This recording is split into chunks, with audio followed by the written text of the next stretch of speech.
고금리가 발작한다. 그래서 대기업도 파산한다. 이 말이 여러분 사실일까요? 사실입니다. 일단 이것 먼저 보시죠. 베드 베스 앤드 비욘드라는 대기업입니다. BB 앤 빈 파산인데요. BB&B라는 회사인데요. 이게 회사가 미국 회사치고는 굉장히 큰 회사입니다. 전체 매장 수가 1,500개나 되고요. 그리고 말입니다. 베드 베스 앤드 비욘드니까 이 느낌을 여러분들도 아실 거예요. 생활용품을 다루는 그런 회사라는 거 말입니다. 그런데 1,500개가 있는 이 회사가 파산했습니다. 그것도 올 4월에 파산했어요. 실제 매장도 폐업을 했는데 이미 500개 정도가 폐업을 했고요. 실직자는 14,000명이나 됩니다. 엄청나죠? 이것을 보면 여러분, 이것을 보면 이제 말입니다. 기업의 파산이 기업 개인의 문제가 아니라 금융비용이 너무 올랐기 때문에 고금리 발작에 많은 기업들이 노출돼 있다, 이런 뜻입니다. 그런데 이게 금방 가라앉을 같지가 않습니다. 왜냐하면 말입니다. 고금리가 오랫동안 갈 거거든요. 지금 미국 연방준비제도 중앙은행의 기준금리는요. 12월 현재 5.5%입니다. 금리 인하 시기가 언제쯤 오느냐에 따라서 금리가 내려갈 것이 결정이 될 텐데요. 일단 말입니다. 시장의 기대치, 내년 3월 이내로 금리를 인하할 것이라는 기대치, 저는 이게 물 건너갔다고 생각합니다. 시장은요 기대를 하고 있지만 결국은 내년 상반기가 지나고 상반기 끝머리에 금리 인하가 오지 않겠느냐 하는 게 시장의 대체적인 전망입니다. 그런 것을 보면 말입니다. 지금 대기업의 파산은요 예상했던 것보다가 더 속도를 높일 수가 있고요. 금리 인하가 내년 6월쯤에 된다고 하더라도요.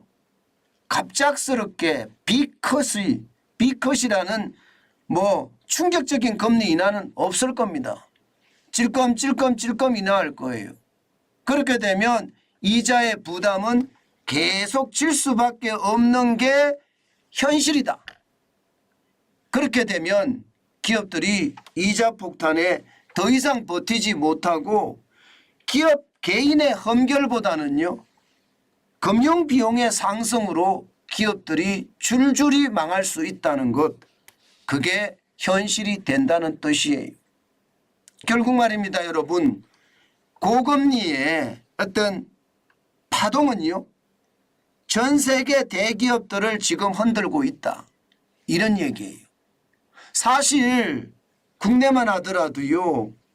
자영업자나 소기업, 중소기업도 문제다, 이렇게 이야기를 해왔는데 우리나라 대기업들도 일부는 영향을 받기 시작했다, 이런 말씀도 드렸습니다.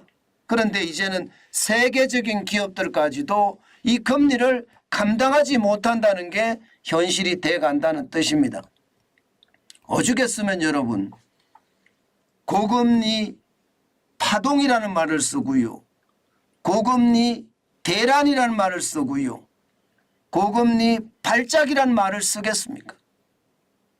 그만큼 국내 작은 기업도 대기업도 세계적인 중소기업도 세계적인 대기업도 줄줄이 망할 수 있다는 이야기입니다. 이자 폭탄이 장난 아니게 무섭다는 이야기죠. 미국만 하더라도요. 이게 대기업이라고 이야기할 수 있는 부채나 자산이 최소 1억 달러 이상 기업들이 파산하는 사례를 보면요. 지금 2023년 1월에서 9월까지 516개입니다. 2010년 이후 최고 기록이에요. 2010년 이후. 2010년에 828개거든요. 그런데 그때 이후 최고 기록이고요. 지금 이대로라면 지금 2010년 그러니까 글로벌 금융 위기 이후에 또 최대가 될 수도 있다. 이런 얘기가 쉽게 나옵니다. 9월까지 516개거든요. 상반기만 340개입니다. 엄청나게 많은 기업들이 지금 줄줄이 무너진다는 뜻이에요. 2020년이 코로나19의 위기 때거든요. 이때 말입니다. 상반기에 311개, 9월 현재 전체 2020년 전체 639개입니다. 지금 이것을 넘어서는 것은 그냥 우습다 이야기합니다. 그만큼 경제 상태가 진짜 좋지 않다 이렇게 보고요. 2021년 2022년 그나마 대기업의 파산이 408개 377개로 줄어들더니 2023년에는 이제 고금리를 더 이상 버티지 못한 기업들이 줄줄이 나가 떨어진다. 파산을 한다. 이런 얘기입니다. 그래프를 보면 말입니다.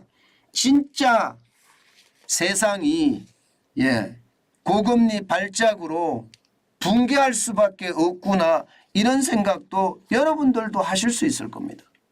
그 정도로 심각하다는 거고요. 이게 미국 기업만 이런 게 아니에요. 유럽도 지금 마찬가지라고 이야기합니다. 유럽의 지수들도 말입니다. 지금 2분기 기준으로 보면 말입니다. 2015년을 100으로 봤을 때 파산을 신청하는 기업이 105.7입니다. 2분기 4월, 5월, 6월 기준으로요. 그러면 105.7이라는 숫자 100을 넘었으니까 일단 심각하다 이렇게 보이는 거고요. 이 수치 105.7이라는 숫자는요. 2015년 1분기 105.5 이후로 처음입니다. 2015년. 2020년이 빠졌어요. 2020년 코로나19의 위기 때보다 지금이 더 많이 망한다는 거예요. 2015년이면 여러분 유럽의 재정 위기 이후라는 뜻이잖아요. 유럽의 재정 위기가 2012년 13년 이때 왔으니까 그때 이후로 지금 최악이라는 이야기죠. 그 정도로 유럽도 진짜 만만치 않고요. 특히 말입니다.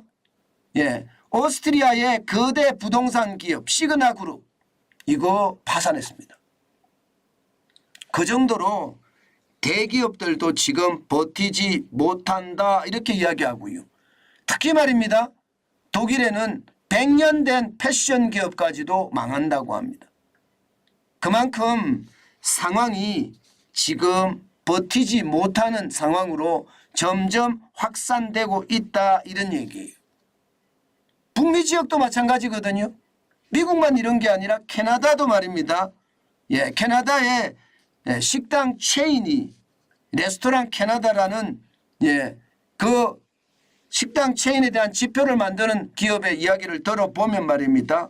지난해 같은 기간에 비해서 현지 식당의 파산 건수는 2023년 5월 현재 50%가량 늘었다는 거예요. 50%가량. 장난 아니죠. 전 세계적으로 말입니다. 이자가 발작을 일으킨다. 이자 폭탄이 기업을 더 힘들게 만든다. 이 말이 실질적으로 사실이 된다는 이야기입니다. 우리나라도 마찬가지거든요. 우리나라라고 예외 없습니다. 지금 법인 파산 신청 건수를 보면 2023년 1월에서 10월까지 1363건이거든요. 2013년 통계 집계 이후에 사상 최대입니다. 법인이 줄줄이 파산한다는 뜻이에요. 물론 작은 법인도 있겠지만요. 큰 법인도 있거든요. 그렇게 따지면 작은 법인이야 중소기업이라고 이야기할 수 있고요. 큰 법인은 대기업이라고 이야기할 수 있는데 우리나라도 세계적인 그런 흐름, 고금리의 어떤 직격탄을 맞은 기업들의 어떤 상황, 대한민국에도 똑같이 나타난다는 사실 아마 여러분도 지금 보셨을 겁니다. 그만큼 이자 폭탄에 대한 위협은요 시시각각으로 기업들에게 칼날이 돼서 돌아간다. 그 칼날에 찍히거나 베이면 파산으로 갈 수밖에 없다. 이것이 지금 전 세계의 어떤 큰 흐름이며 실물 경제의 상황이다. 이렇게 말씀드릴 수 있을 것 같습니다.